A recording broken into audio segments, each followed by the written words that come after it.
The shuttle descended through clouds that shimmered like liquid silver.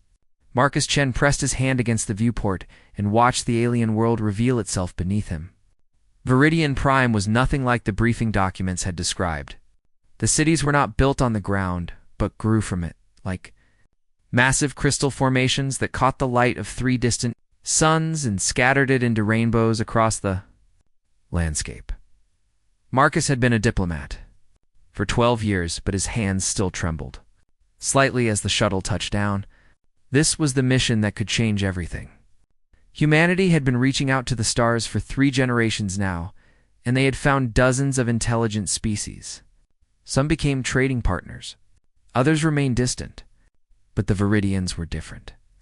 They controlled a vast region of space that humanity needed to pass through to reach the outer territories. Without their cooperation, the human expansion would be trapped in a small corner of the galaxy. The shuttle door opened with a hiss. Marcus stepped out onto a platform made of something that looked like blue glass, but felt warm under his feet. A delegation of Viridians waited for him. They all wore masks. Beautiful, ornate masks that made them look almost human. Almost, but not quite. The proportions were too perfect. The features too symmetrical. It created an effect that was both mesmerizing and slightly unsettling. The lead Viridian stepped forward. She was tall and moved with a grace that seemed to defy gravity. Her mask was silver and decorated with patterns that seemed to shift and change when Marcus tried to focus on them. She wore robes of deep purple that trailed behind her like water. "Ambassador Chen," she said, and her voice was like music. "I am Princess Lirath. Welcome to Viridian Prime. We are honored by your presence." Marcus bowed in the way his cultural advisors had taught him. Not too deep, which would show weakness, but deep enough to show respect. "Princess Lirath, the honor is mine. Humanity is grateful for this opportunity," Lirath said. "We have prepared quarters for you. The negotiations will begin tomorrow, but tonight you must rest and recover from your journey." The next 3 days passed in a blur of meetings and formal dinners. Marcus sat across negotiating tables from Viridian officials who all wore their masks and spoke in careful diplomatic language. They discussed trade routes and security arrangements. They talked about technology exchange and cultural programs. Everything was polite and professional and utterly exhausting, but it was the evenings that Marcus found himself thinking about later. After the formal sessions ended, Lirath would often walk with him through the palace gardens. These gardens were unlike anything on Earth. The plants glowed softly in the darkness in the air, smelled of something sweet and sharp, at the same time like cinnamon mixed with ozone. During these walks, Lirath asked him questions about Earth, not the questions he expected. About military strength or economic output, but strange personal questions. She wanted to know what rain felt like on human skin. She asked him to describe the taste of chocolate and the sound of ocean waves. She seemed hungry for these details in a way that surprised him. "Why do you want to know these things?" Marcus asked one evening as they stood beside a fountain that flowed upward instead of down. Lirath was silent for a long moment. Her mask turned toward the fountain, and Marcus wished desperately that he could see her actual expression. "Because I want to understand," she said finally. "Your people travel so far from your home world.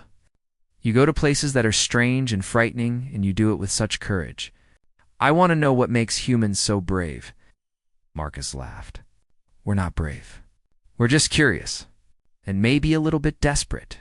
Earth is crowded, and we need room to grow." "No," Lirath said firmly. "It is more than that.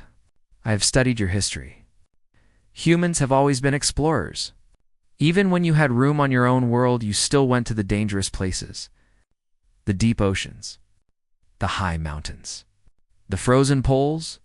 You go toward the unknown instead of away from it. That is bravery." Marcus felt his face grow warm. He was not used to being praised like this, especially not by an alien princess. "What about your people?" he asked. "You've built ships that can cross between stars. That takes courage too." "We built the ships because we had to," Lirath said. "Our world was dying. We had no choice.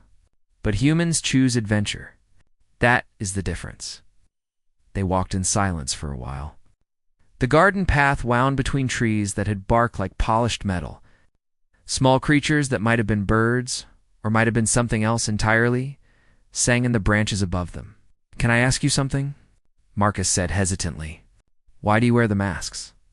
The briefing materials said it was a cultural tradition, but they did not explain what the tradition means. Lyrath stopped walking. She turned to face him fully, and Marcus thought he saw her shoulders tense beneath her robes. "It is complicated," she said. "Perhaps I will explain someday, but not yet. We barely know each other, Ambassador Chen." "Please," Marcus said.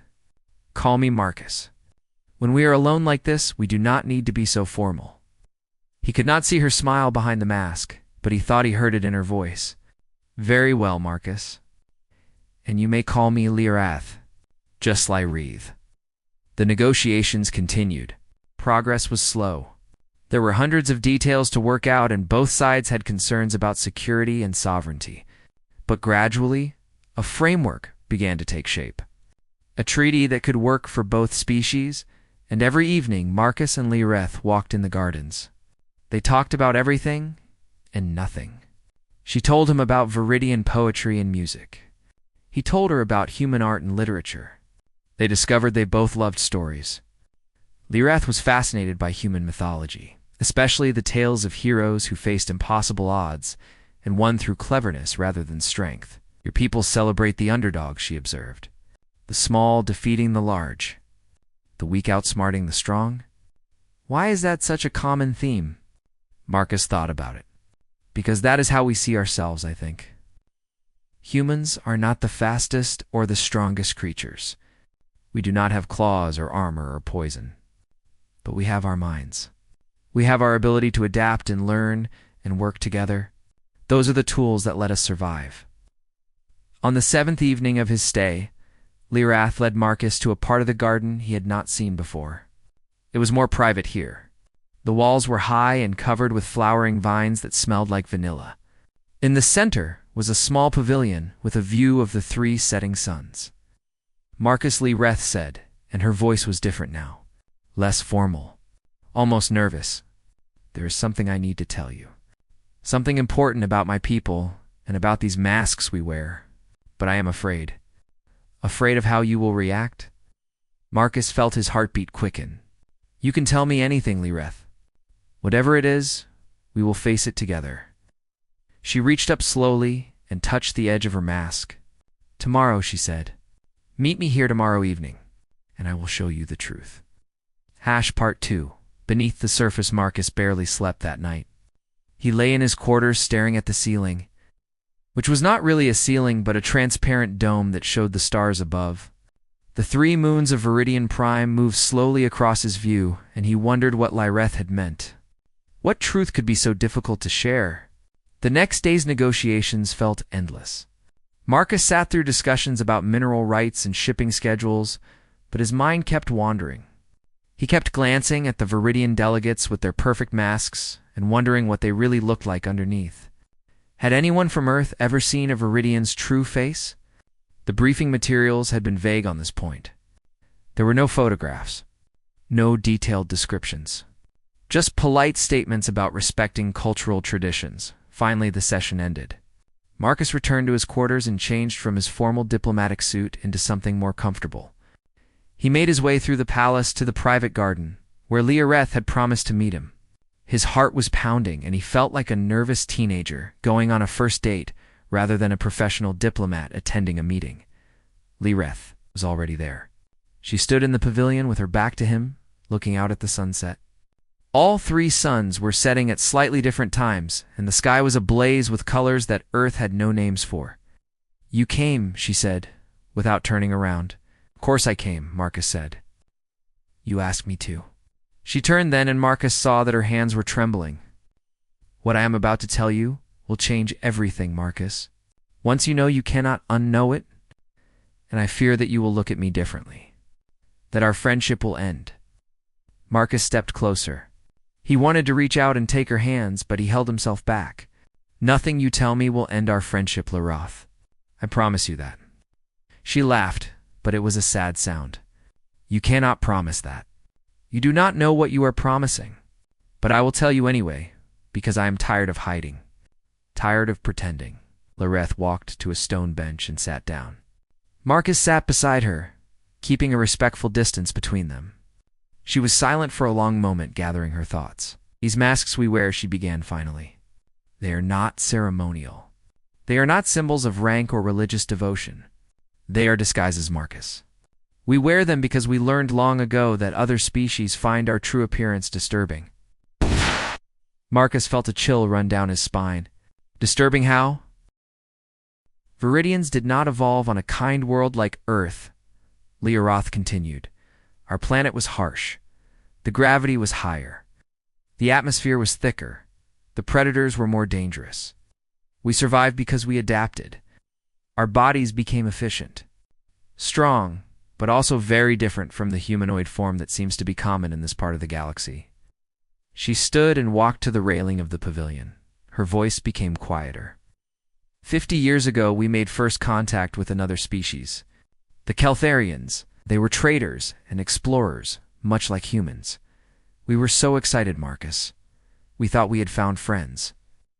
Companions in the vast loneliness of space? What happened? Marcus asked, though he thought he already knew the answer. We showed them our true forms, Lee Wraith said simply, and they recoiled in horror. They called us monsters, abominations. They broke off all contact and warned other species to avoid us. The same thing happened with the Draxians and the Melkans. Every time we tried to make friends, every time we were honest about what we really look like, they rejected us. She turned back to face him. So we created the masks.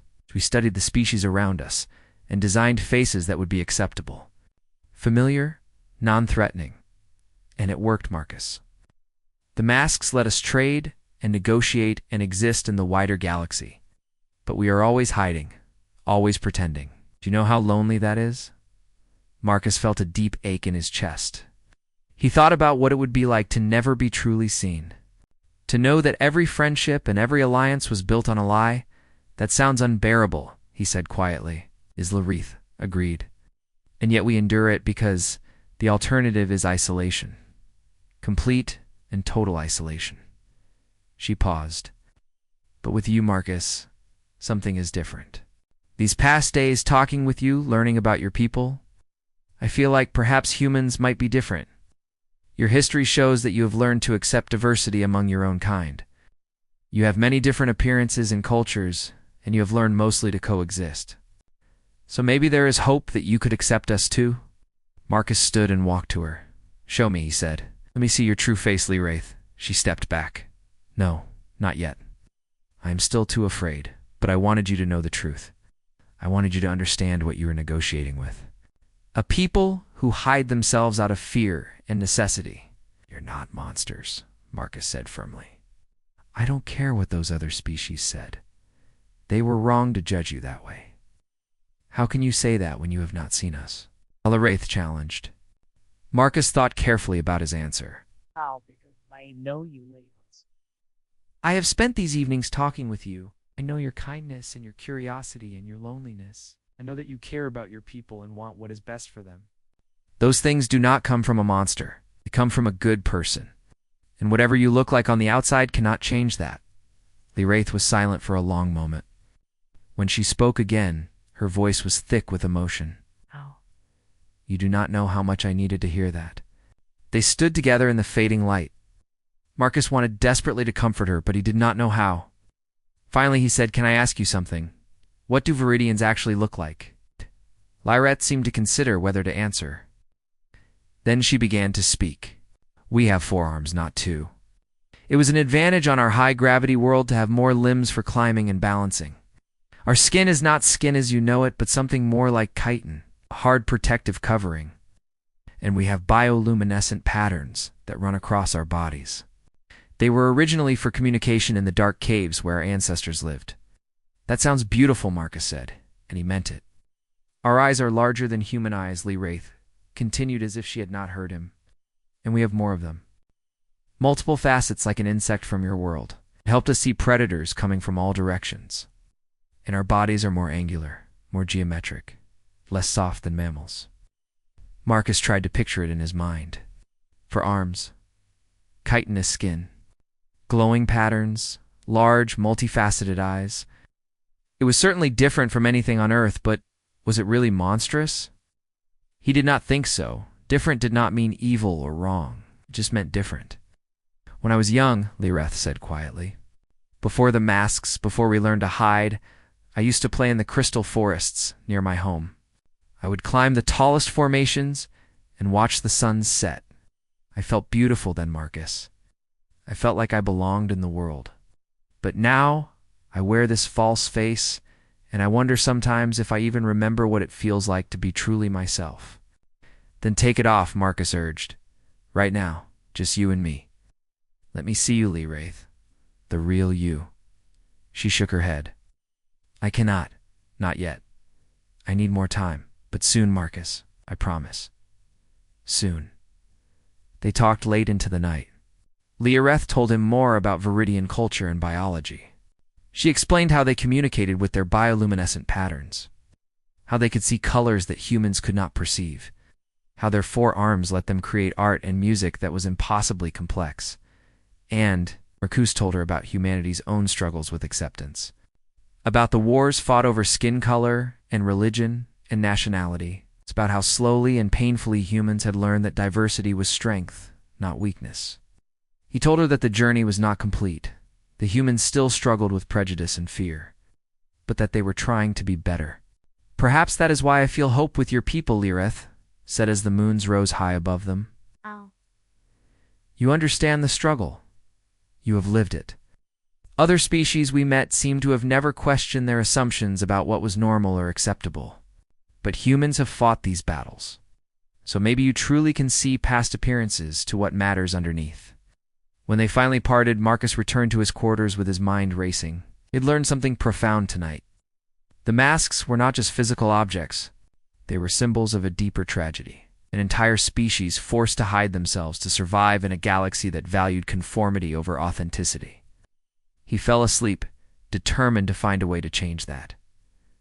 Part 3. The political storm. Marcus woke to urgent pounding on his door. He stumbled out of bed, confused and disoriented. The sky outside was still dark. He opened the door to find his assistant Jerome standing there with a tablet in hand and panic in his eyes. Sir, we have a problem, Jerome said. A big problem. Marcus rubbed his face, trying to wake up properly. What kind of problem? Jerome handed him the tablet. On the screen was a news report from one of the major Viridian information networks. Marcus could not read the Viridian script, but the translation software was working. The headline made his blood run cold. Princess Lireth and human ambassadors seen in secret meetings. Conservative nobles question treaty negotiations. How did they find out? Marcus asked. I don't know, sir, Jerome replied. But it gets worse. There are accusations that you are trying to manipulate the princess, that the treaty is compromised. Some of the more extreme groups are calling for the negotiations to be cancelled entirely. Marcus scrolled through the article. It contained several photographs taken from a distance showing him and Lireth walking in the gardens. The images were grainy but unmistakable. The article speculated wildly about human intentions, suggesting that Earth was trying to gain advantage through deception and emotional manipulation. Get me a meeting with Princess Lireth, Marcus said. As soon as possible, but getting that meeting proved impossible. Marcus spent the entire morning being stonewalled by Viridian officials. The princess was unavailable. She was in meetings with her advisors. She would contact him when she had time. The polite words barely concealed the message underneath. Stay away from her. The day's scheduled negotiations were cancelled. Instead, Marcus found himself facing a very uncomfortable video conference with his superiors back on Earth. Admiral Patricia Reeves appeared on the screen looking stern and disappointed. Ambassador Chen, she said in a voice that could freeze water. Would you care to explain what is happening on Viridian Prime? Marcus explained as best he could. The evening walks, the conversations, his growing friendship with Lireth. He left out the part about the masks and what they meant. That felt like Lireth's secret, to share, not his. Admiral Reeves listened without interrupting. When he finished, she was quiet for a long moment. Ambassador Chen, you were sent to Viridian Prime with one job: negotiate a treaty. Not to develop personal relationships with alien royalty. Do you understand how this looks? How it compromises our position? With respect, Admiral Marcus said, trying to keep his voice steady, my relationship with Princess Leoratha has actually helped the negotiations. She has been more willing to compromise because she trusts me, because she believes that humans are genuinely interested in friendship, not just political advantage. That may have been true, Reeves said, but it is not true anymore. Now it looks like manipulation. The Viridian conservatives are using this as ammunition to undermine the entire treaty process. They are saying that we cannot be trusted, that we play games with their emotions. Marcus felt frustration rising in his chest. So what do you want me to do? Stop talking to her. Pretend that I don't care about her as a person, yes, Reeves said bluntly. That is exactly what I want you to do. You are a diplomat ambassador, not a friend. Maintain professional distance. Focus on the treaty terms. Nothing else matters. The call ended, and Marcus sat alone in his quarters, feeling like he had been punched in the stomach. He knew. Reeves was probably right from a political standpoint. But the idea of treating Loreth as just another negotiating partner after everything they had shared felt wrong. Deeply wrong. That evening, Marcus defied his orders and went to the garden. He did not care about the consequences anymore. He needed to see Loreth, needed to know if she was all right. But when he reached the private pavilion, it was empty. He waited for an hour. Then 2. She never came. The next 2 days were a nightmare. The Viridian government maintained polite but cold diplomatic contact. The treaty negotiations remained suspended. Marcus received reports of protests in the Viridian capital. Conservative groups were holding rallies demanding that all contact with humanity be severed. They carried signs with slogans that the translation software rendered as no more betrayal and keep our people pure. Jerome kept Marcus updated on the political situation. Conservatives have always been skeptical of outside contact, sir, he explained. This situation with you and the princess is giving them exactly the ammunition they need. They're saying that this proves other species cannot be trusted. The masks should never come off. That Viridians should remain isolated. Marcus paced his quarters like a caged animal. He tried several times to send messages to Loreth, but received no replies. He did not know if she was being prevented from contacting him, or if she had decided on her own to cut ties. Both possibilities filled him with dread. On the third night, Marcus was awakened by alarms. Loud, blaring sounds that echoed through the palace. He jumped out of bed and looked outside. The distance he could see fires. Jerome burst into his room. Sir, we need to go now, Jerome shouted over the noise. There has been an attack. Radical isolationists have breached the palace grounds. They are targeting the human delegation. Marcus felt adrenaline surge through his body. How many attackers? We don't know. Palace security is responding, but we cannot wait. We have orders to evacuate you to the shuttle immediately. They ran through corridors that Marcus barely recognized. Emergency lights painted everything in harsh red tones. They could hear shouting and the sound of energy weapons discharging somewhere below them. Jerome led the way with Marcus close behind and 2 human security officers bringing up the rear. They turned a corner and suddenly found their path blocked. 3 figures stood in the hallway wearing masks that were different from the normal Viridian style. These masks were crude and angry-looking, carved with harsh lines and painted with symbols that Marcus did not recognize. The figures held weapons. Some kind of energy rifles that glowed with a sickly green light. One of them spoke in Viridian. The translation device in Marcus's ear rendered the words, "The human diplomat, the corrupter of our princess. You will not leave this world alive." The security officers moved to put themselves between Marcus and the attackers. But before anyone could fire a shot, something incredible happened. A figure dropped from the ceiling panels above. It moved with inhuman speed and grace. 4 arms lashed out in a blur of motion. The attackers' weapons went flying. Bodies hit the floor. Marcus stared in shock. The figure that had saved them was like nothing he had ever seen. It stood nearly 7 feet tall with a body that seemed to be made of interlocking plates of black and silver chitin. 4 arms extended from its torso, each ending in long fingers that looked delicate, but had just demonstrated devastating strength. The body glowed with patterns of blue and purple light that pulsed and shifted, and the eyes, large and multifaceted. They caught the emergency lighting and reflected it back in rainbow colors. The figure turned to look at Marcus, and he heard a familiar voice. "We need to move now." "More are coming, Lireth," Marcus whispered. She had no mask. This was her true form. This was what she had been so afraid to show him. She stood there exposed and vulnerable, waiting to see his reaction. Marcus did not hesitate. He stepped forward and said, "Lead the way. I trust you." Something in Lireth's posture changed. The tension seemed to flow out of her. She nodded and began moving down the corridor with that same inhuman grace. Marcus and the others followed. They encountered 2 more groups of attackers. Each time, Lireth moved with deadly efficiency.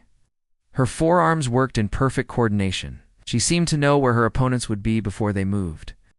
Marcus realized that those large, multifaceted eyes probably gave her a much wider field of vision than human eyes. An advantage evolved on a world full of predators. They reached the landing pad where the human shuttle waited. Jerome and the security officers boarded quickly, but Marcus paused at the ramp. He turned to look at Lireth.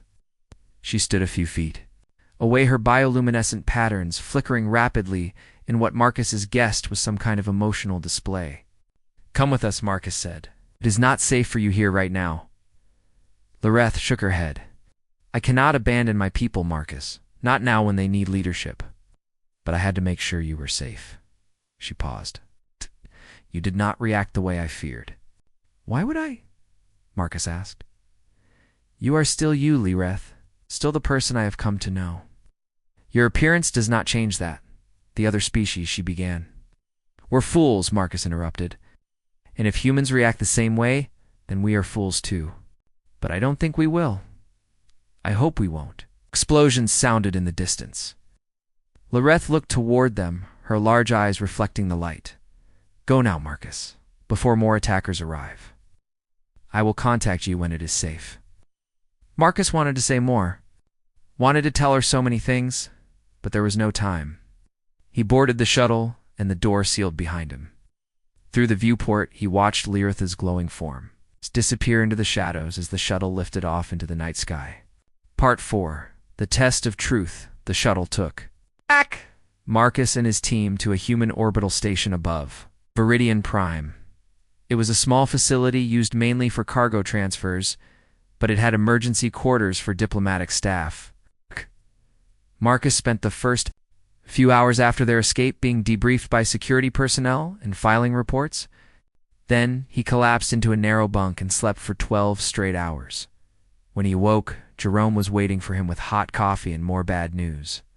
"The Viridian government has issued a formal statement," Sir Jerome said, handing him a tablet. "They are blaming the attack on a fringe radical group. They have apologized for the security breach and assured us that those responsible will be prosecuted. That is good, isn't it?" Marcus asked, rubbing sleep from his eyes. "Read the rest, sir." Marcus scrolled down. His heart sank. They were also announcing a suspension of all treaty negotiations, pending an internal review of security protocols and diplomatic procedures. Estimated duration 6 months to a year. "It is a polite way of killing the treaty," Jerome said. "The conservatives won. They created enough chaos and fear that the moderates have to back down. Humanity won't wait a year, Marcus. Command will redirect resources to other diplomatic initiatives. We will write off Viridian Prime as a failed contact." Marcus set down the tablet and stared out the small window at the planet below. Somewhere down there, Lireth was dealing with her own political nightmare.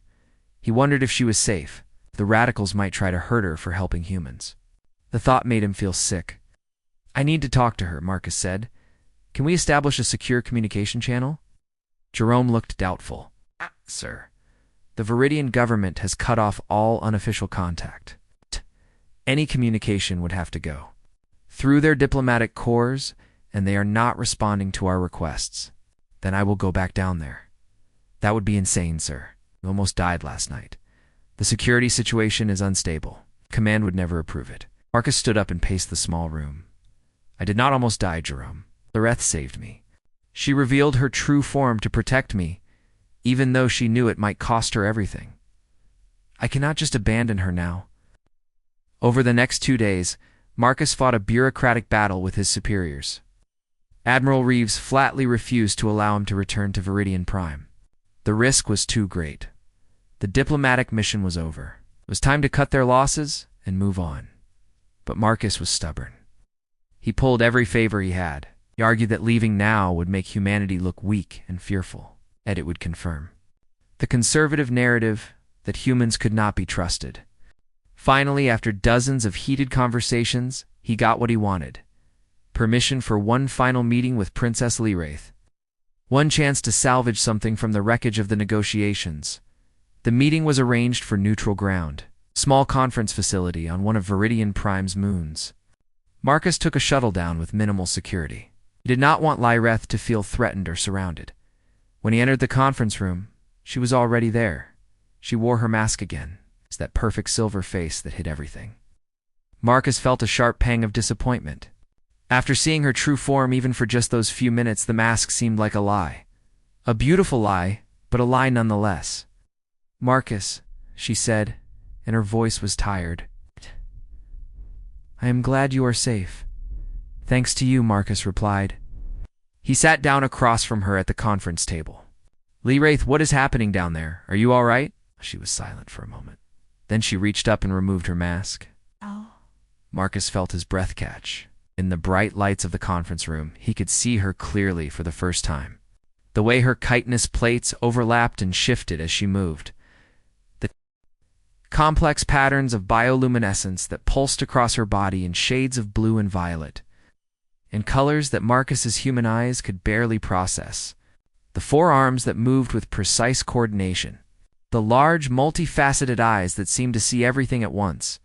She was magnificent. "I wanted you to see me properly," Lyraith said. "Not just in darkness and crisis, but in full light. I wanted you to have a chance to really look and decide how you feel." Marcus leaned forward. "I already decided, Lyraith. When you saved my life, when you put yourself at risk for me, you could have let those attackers kill me and solved a lot of political problems. But you didn't. That tells me everything I need to know about who you are." Lyraith's bioluminescent patterns flickered rapidly.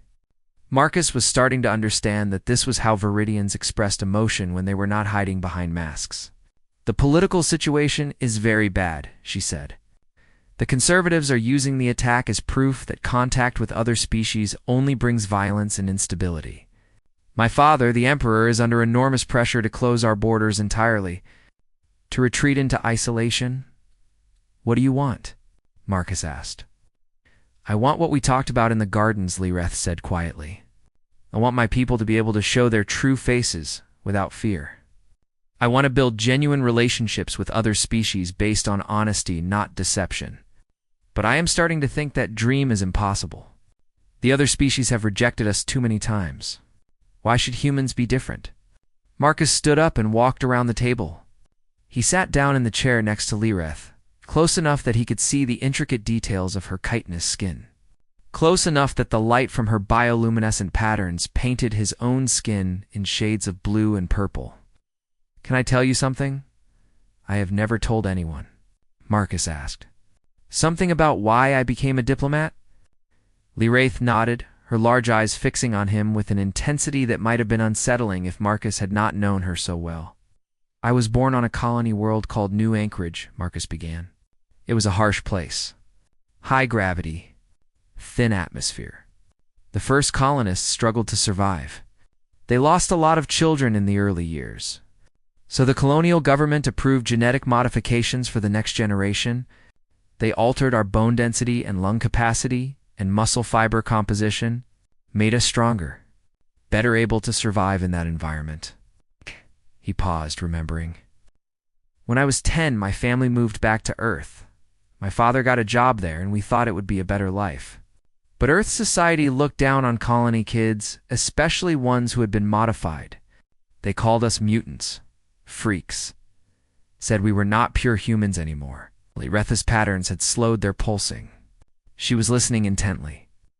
"I got bullied constantly at school," Marcus continued.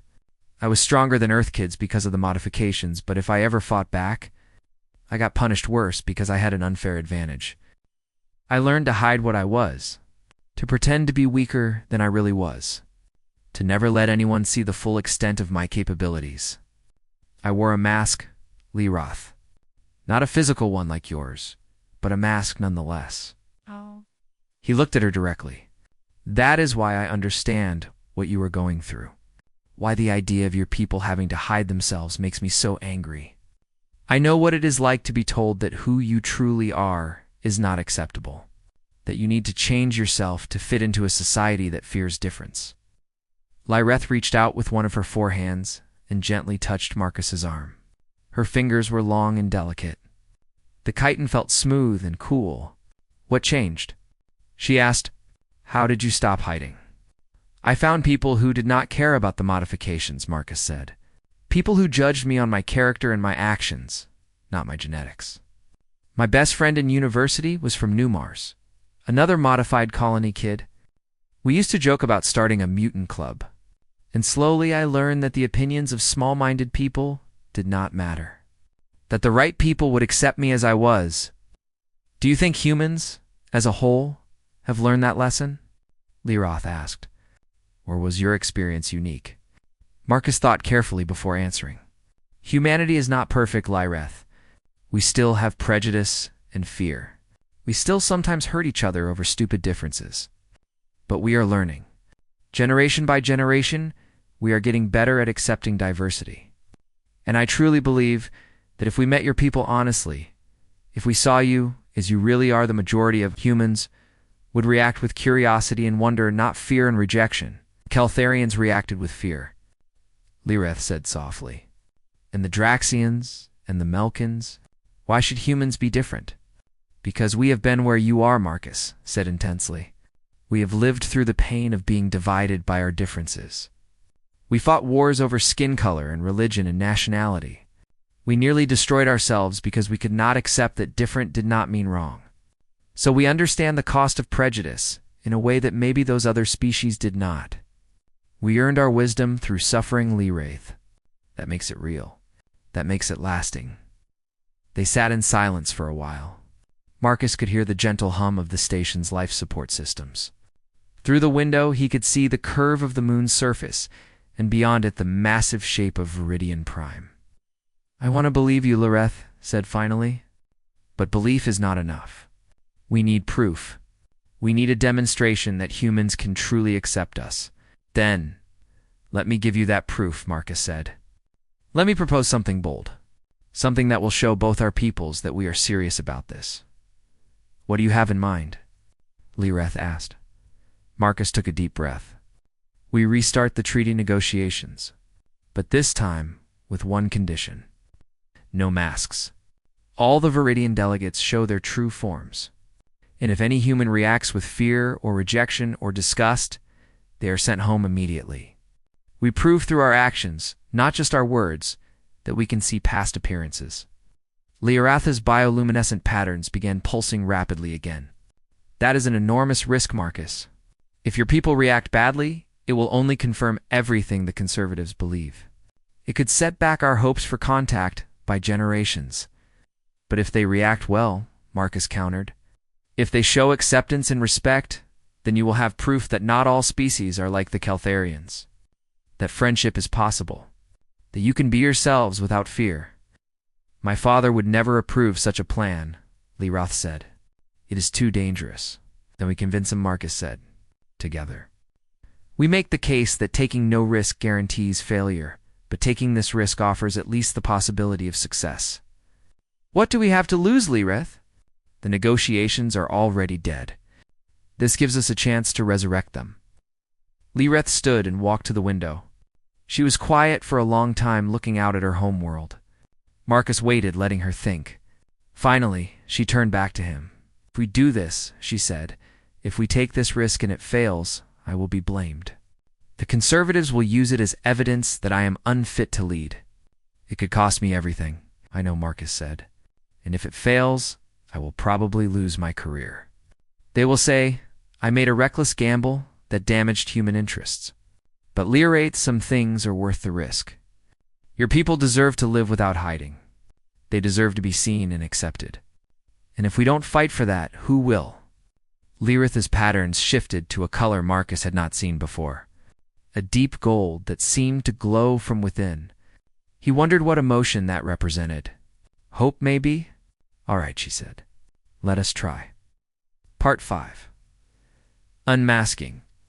The next 3 weeks were a blur of frantic preparation. Marcus and Leeroth worked together to craft their proposal.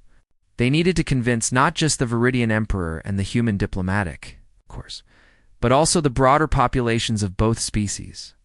This was not just a political negotiation anymore. It was a test of whether two vastly different peoples could build something real together. The Viridian Emperor was the first major obstacle. He was an old leader, scarred by past rejections and betrayals. When Leerothi presented the plan to him, he listened in stony silence. Then he spoke in the formal Viridian dialect that Marcus's translator struggled to render properly. You asked me to expose our people to potential humiliation for the sake of an uncertain dream, the Emperor said. The conservatives will call this madness. They will say you have been corrupted by the human. How do I justify such a risk to my people? Leereth stood before her father with her mask still off. She had not worn it since the conference room meeting with Marcus. It was her own small act of rebellion. Father, you have led our people in hiding for 30 years. You have watched us prosper in trade and technology, but grow hollow in spirit. How many young Viridians have never seen their own faces because they fear rejection? How many have forgotten what it means to be truly themselves? We are becoming our mask's father. If we continue this way in another generation, we will not remember what we are hiding. The Emperor was silent for a long time. Finally, he said, if I agree to this, and it fails, I will be remembered as the leader who destroyed our people's last hope for acceptance. And if you do not try, Leereth replied, you will be remembered as the leader who chose comfortable lies over difficult truths. Is that the legacy you want? 3 days later, the Emperor gave his reluctant approval, but he set strict conditions. Only a small delegation would participate. If there were any signs of human rejection or hostility, the masks would go back on, and the experiment would end. It was not full trust, but it was a start. Convincing the human side proved equally difficult. Admiral Reeves called Marcus with fire in her voice. You want me to send more diplomats down to Viridian Prime after you nearly got killed there? And you want them to participate in some kind of cultural experiment? Ambassador Chen, have you lost your mind? Marcus kept his voice calm and professional. Admiral, I am asking for a chance to salvage what could be humanity's most important alliance. The Viridians control access to 30 star systems we need for expansion. But more than that, this is a chance to prove what humanity stands for. We claim to value diversity and acceptance. Here is our opportunity to demonstrate it, by staring at aliens who look like giant bugs. Marcus felt his temper flare, but kept it in check, by treating intelligent beings with respect regardless of their appearance. Admiral, you know my file? You know I grew up modified on New Anchorage. You know I faced prejudice because of how I was born. The difference between me and the Viridians is that I could hide my modifications most of the time. They cannot hide what they are. They need us to be better than the species that came before. They need us to be the humans we claim to be. There was a long pause. Then Reeves sighed. You are either very brave or very stupid, Ambassador. I have not decided which. But I will authorize a small delegation. Volunteers only. People who understand what they are walking into. If this blows up in our faces, Chen, your career is over. I understand, Admiral. The preparations took another 2 weeks. Marcus worked with Jerome to select the human delegation. They chose carefully.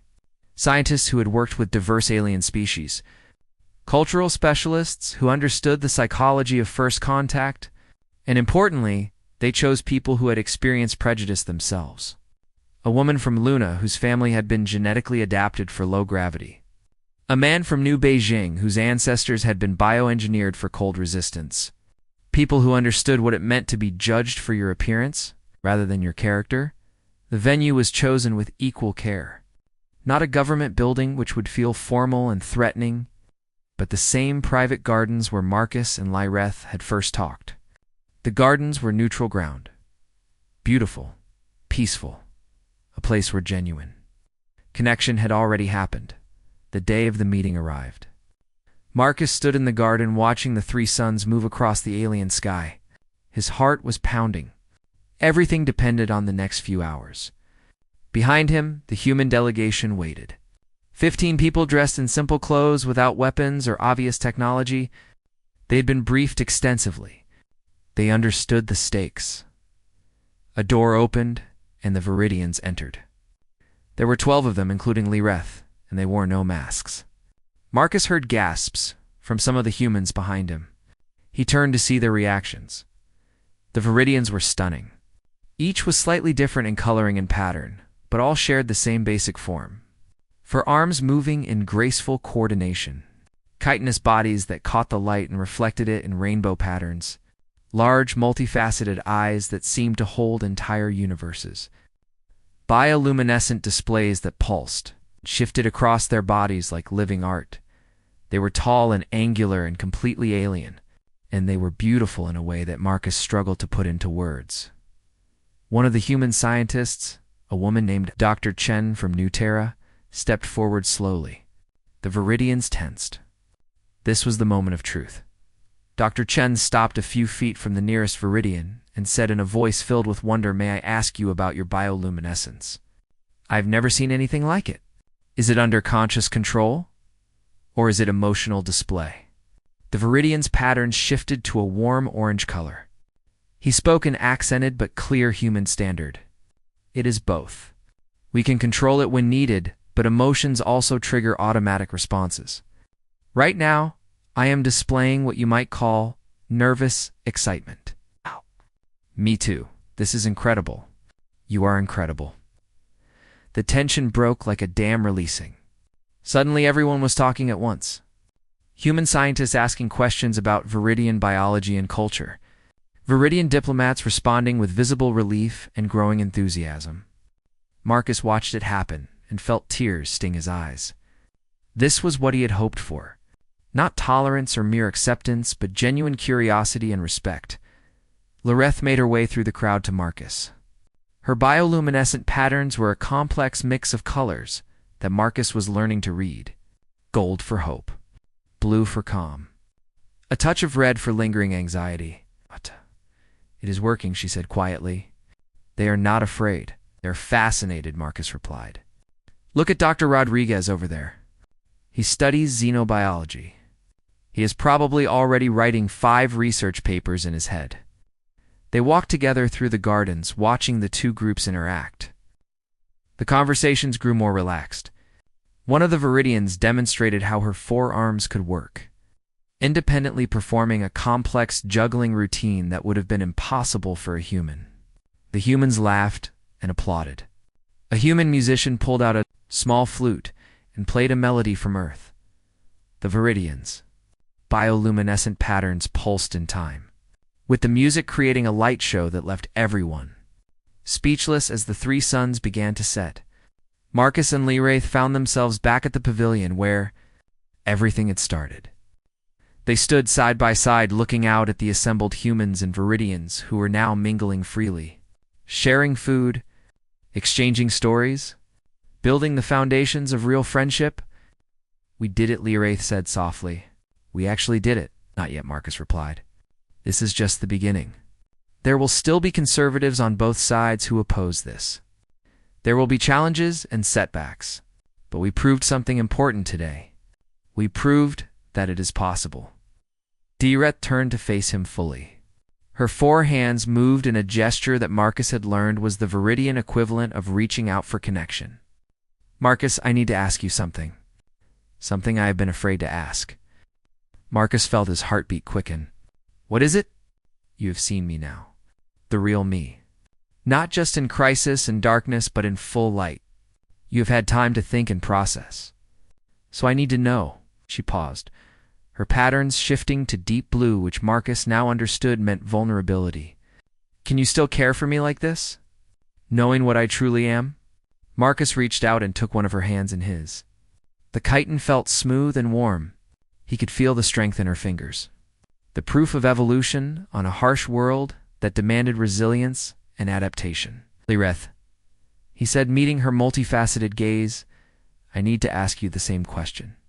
I told you about my modifications, but I never showed you. I have been hiding too in my own way. So watch. He stepped back and lifted his shirt. Then he triggered the genetic markers that he normally kept suppressed. His body shifted. His muscles became more defined, showing the enhanced density that let him survive in high gravity. His skin took on a slightly different tone, the result of melanin modifications for radiation resistance. His eyes changed, becoming more reflective to gather maximum light in dim colony world conditions. This is what I really look like, Marcus said. This is what Earth society rejected. What they called monstrous and unnatural. So I need to ask you, Princess Lireth of Viridian Prime, can you still care for me like this? Liretha's bioluminescent patterns exploded into brilliant gold. She reached out with all four of her hands and pulled him close. You beautiful fool, she said, and Marcus could hear the smile in her voice. You are asking me if I can accept you when you look stronger and more capable? When you show the marks of survival and adaptation? That is what beauty means to my people, Marcus. The evidence of overcoming challenges? The proof that you have fought and endured and won. You are magnificent like this. Marcus laughed. The sound was full of relief and joy. Then yes, Lireth, I can care for you like this. I do care for you. Your true form does not frighten me or disgust me. It amazes me. You are the result of 1 billion years of evolution perfecting survival on a world that would kill most species. You are strong and graceful and beautiful, and I am honored that you trust me enough to show me who you really are. They stood together in the fading light. Around them, the sounds of laughter and conversation continued as two species built bridges across the vast gap of difference. Liretha's bioluminescent patterns painted Marcus's modified skin in shades of gold and blue, and he realized something profound. They were both done hiding, done pretending to be less than they were. And in that shared vulnerability, they had found something real. The formal treaty signing happened 3 weeks later. It was held in the Great Assembly Hall on Viridian Prime. Representatives from both governments were present, along with media observers and cultural delegations. The hall was packed with thousands of beings, humans and Viridians standing together. Marcus stood at a podium, preparing to give what might be the most important speech of his life. He looked out at the crowd, seeing both faces and masks. Some Viridians had chosen to go maskless, while others still needed time to find that courage. He understood. Change happened at its own pace. 3 months ago, I came to this world as a stranger, Marcus began. I came with preconceptions and assumptions. I expected negotiations to be difficult. I expected cultural barriers. What I did not expect was to find such profound common ground. He paused, looking at the Viridian delegation where Lireth stood without her mask. Her patterns were calm blue. Both our peoples have learned hard lessons about the cost of judging by appearances, Marcus continued. Humans fought wars over skin color and genetics. We nearly destroyed ourselves because we let superficial differences blind us to our shared humanity. The Viridians faced rejection from species, who could not see past their unique appearance to recognize their brilliant culture and kind hearts. His voice grew stronger. But we are here today to say that those dark chapters are ending. We are here to build something new. Not just a treaty or an alliance, but a genuine friendship between two species who choose to see each other truly. He gestured to Lireth. Princess Liretha, please join me. She walked to the podium with that distinctive four-armed grace. The crowd grew silent. Marcus took a breath and said the words they had planned together. Princess Lireth has asked me a question that speaks to the heart of what we are building here. She asked, can you still love me like this? Can humans accept Viridians when they show their true forms? Can we build real connections or only comfortable illusions? He turned to face her directly. And I say to her and to all the Viridian people that yes, Yes, we can see you as you truly are and recognize your beauty. Yes, we can build friendship on honesty rather than deception. Yes, we choose truth over comfortable lies. Marcus paused, then said, But now I must ask the same question of my own people. Because I have been hiding too. He triggered his genetic markers, letting his modified form show. There were gasps from some of the humans in the crowd.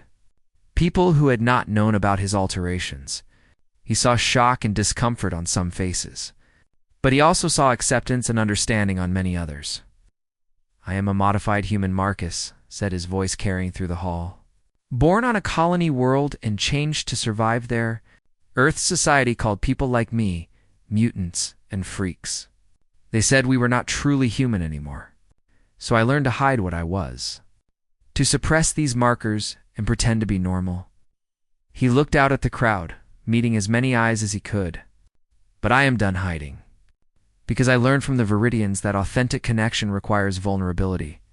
That masks, whether physical or genetic, only create barriers between us. So I ask all of you humans and Viridians alike, can you still accept me like this? Can you see past appearances to what matters underneath? The silence stretched out. Then from the crowd a voice called out. It was Dr. Chen, the xenobiologist. We accept you, Ambassador. Just as we accept our Viridian friends, diversity is not weakness. It is our greatest strength, others joined in. Human voices and Viridian voices speaking in different languages, but with the same message. Acceptance. Respect. Welcome, Liret stepped forward and took Marcus's hand. Her bioluminescent patterns blazed gold. Then let this treaty be signed not just by our governments, but by our true selves, she said. Let it be a promise that we choose honesty over comfort, that we choose to see each other truly and build our alliance on that foundation. They signed the treaty together, Marcus with his modified human hand and Liareth with one of her four chitinous hands. As they completed the signatures, the crowd erupted in applause. The sound was deafening, joyful, hopeful. That evening Marcus and Lyreth stood once more in the private gardens. The three suns had set and the moons were rising. The garden plants glowed softly and Lyreth's bioluminescent patterns provided additional light. What happens now? Lyreth asked. After all the speeches and ceremonies, what comes next? Marcus thought about it. Now the real work begins. Building the systems and structures that let our peoples interact regularly, establishing trade routes and cultural exchanges, teaching our children that difference is not frightening. It will take time, probably generations. But we will do it together, Lyreth said. As friends? As partners? As more than that, I hope, Marcus said quietly. Liaretha's patterns shifted to a color Marcus had learned meant affection. Yes, she agreed. As more than that. We will build this alliance one honest connection at a time. Starting with us. They stood together under alien stars and looked toward a future that neither of their peoples could have imagined. Just months before, a future where masks were no longer necessary, where truth was valued over comfortable lies, where two vastly different species had chosen to see each other, authentically, and build something beautiful on that foundation. In the distance, they could hear music and laughter as humans and Viridians celebrated together. The sound carried on the night wind like a promise. This was not the end of their story. It was only the beginning, and it would be a story told across both their worlds for generations to come. The story of a human diplomat and an alien princess who asked each other the most important question to beings can ask. Can you still love me like this? And who had both answered yes,